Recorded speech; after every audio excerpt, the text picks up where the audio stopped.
ಪಟಾಕಿ ಕಿಡಿ ಹಾರಿದ್ದಕ್ಕೆ ಕೆರಳಿದ ಪುಂಡರು, ಮಾರಕಾಸ್ತ್ರ ಹಿಡಿದು ರಸ್ತೆಯಲ್ಲಿದ್ದವರಿಗೆಲ್ಲ ಬೆದರಿಕೆ. ಹೆಣ್ಣೂರಿನ ಕೇಡಿಗಳಿಗೆ ಖಾಕಿ ಟ್ರೀಟ್ಮೆಂಟ್. ಅಕ್ರಮವಾಗಿ ಪಟಾಕಿ ಮಾರ್ತಿದ್ದವರಿಗೆ ಶಾಕ್. ದಾವಣಗೆರೆಯಲ್ಲಿ ಹಲವು ಅಂಗಡಿಗಳಿಗೆ ಬೀಗ, ಮಾಲೀಕರಿಗೆ ಬಿಸಿ ಮುಟ್ಟಿಸಿದ ಅಧಿಕಾರಿಗಳು. ದೆಹಲಿಯಲ್ಲಿ ಏರುತ್ತಿದೆ ವಾಯು ಮಾಲಿನ್ಯ, ದೀಪಾವಳಿ ಪಟಾಕಿಗೆ ವಿಷವಾಗುತ್ತಿದೆ ಗಾಳಿ. 36 ಕಡೆಗಳಲ್ಲಿ ರೆಡ್ ಝೋನ್ ಘೋಷಣೆ. ಕಲಬುರಗಿಯಲ್ಲಿ ಆರ್ಎಸ್ಎಸ್ ಪಥಸಂಚಲನ ಕಿಚ್ಚು. ಇಂದು ಜಿಲ್ಲಾಧಿಕಾರಿಗಳಿಗೆ ಅರ್ಜಿ ಸಲ್ಲಿಕೆ ಸಾಧ್ಯತೆ. ದಲಿತ ಸಂಘಟನೆಗಳಿಂದ ಕೌಂಟರಿಗೆ ಪ್ಲಾನ್. ಸಿಎಂ ಕಾರ್ಯಕ್ರಮದಲ್ಲಿ ನೂಕುನುಗ್ಗಲು ಪ್ರಕರಣ, ಒಟ್ಟು 13 ಮಂದಿ ಅಸ್ವಸ್ಥ, ಎಲ್ಲರೂ ಗುಣಮುಖರಾಗಿ ತೆರಳಿದ್ದಾರೆಂದು ಎಸ್ಪಿ ಮಾಹಿತಿ.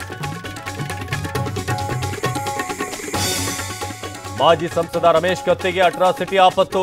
ದಾವಣಗೆರೆಯ ಮಲೆಬೆನ್ನೂರಿನಲ್ಲಿ ದೂರು ಸಲ್ಲಿಕೆ. ರಾಜ್ಯಾದ್ಯಂತ ಹೆಚ್ಚಾಯಿತು ಆಕ್ರೋಶ.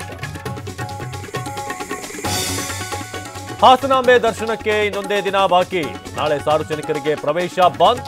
ಇಳಿಮುಖವಾಯಿತು ಭಕ್ತರ ಸಂಖ್ಯೆ.